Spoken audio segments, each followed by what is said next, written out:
Today I'm going to be reviewing this skull game. Now these look like coasters, but they're actually not. They are a part of the game. So what there are is this game can play by up to 6 players, and each one gets a different color. There are essentially 2 challenges that you have to win when you play Skull. So when the game starts, you're going to start out by putting one of your round coaster-like discs onto the card face down with no one knowing what it is but you. So say for example I put my skull down. Everyone else has one card down around the table.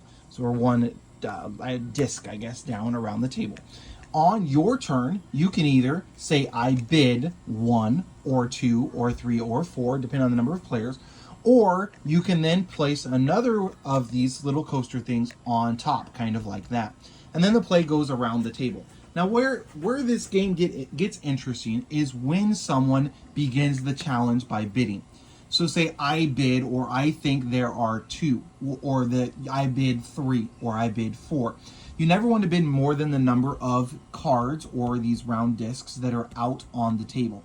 So say for example you're playing with 6 players, each one has one of their discs out at the table. You might want to bid 4, or you might want to bid 3. Now what are the bids for this game? The bids are the number of these coasters that you believe you can turn over without revealing a skull. When you reveal a skull, your turn is over, you lose the challenge, and then you also lose one of these at random. So you might lose your skull, or you might lose one of your 3 rose discs, as you start with a total of 4 discs. Play goes around the table. The bids can only go up to the maximum number that have been played. But say for example someone bids 4. And so there are only 4 out. So then that person one at a time will flip them over. If they flip over a skull, then they lose. If they win the bid and are successful, then you're going to flip over the bottom coaster. You can see that it's got a different color on the side. To win the game, you have to get this flipped over and then also win one additional challenge. So that is how you play the game and how you win the game. Now, as I said, what gets interesting is when you fail challenges over and over again.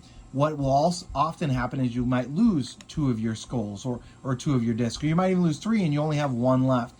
If you end up losing all of your discs, then you are out of the game and play continues from there.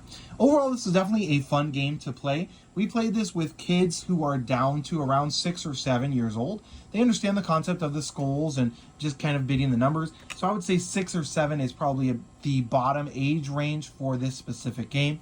Overall, it's a lot of fun to play. It is pretty fast-paced, so it's not doesn't take a lot of thought or a lot of thinking. As essentially you just bid based on what number of discs you think you can flip over before a skull is revealed. So overall, a pretty fun game that we enjoy.